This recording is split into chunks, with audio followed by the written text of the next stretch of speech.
This passage moves me to tears. You've got a crazy man in a cave. Crazy. There are people around here, around my foundation, who live in caves, believe it or not. And there are people around here at my foundation who are crazy, believe it or not. And they're crying out for help. Crying out for help. There's one guy, his whole family was killed in a car accident and he was driving. He's crazy. He can't come to terms with that. Who could? Who could? Who could? And he was acting out the other week terrible things, you know, smashing and angry and angry at the world. And I was just walking up here in the midst of all of his anger. And he looked at me and he goes, "G'day, Rev," he says. And I thought, maybe this is my opportunity. So I went right up to him, looked him right in the eyes, right, him and me. And he was raging, you know.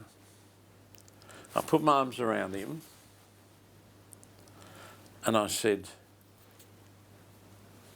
"You know I love you, mate." I said it stronger than that. "You know I love you."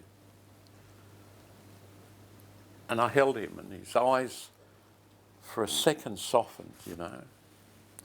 And the anger vanished for a second. And he said, in a soft voice you could hardly hear, "I know."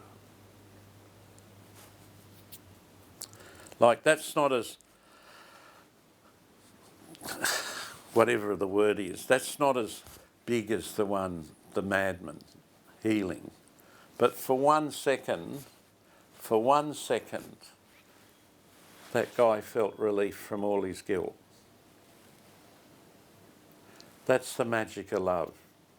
That's what Jesus is talking about. But you notice at the end of the story, the people want Jesus to go because it's scary. What he did was scary. Healing people is scary. So sometimes not all acts of healing are appreciated by others.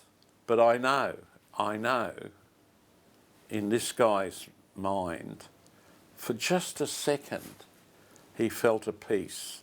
And maybe in time he'll remember that.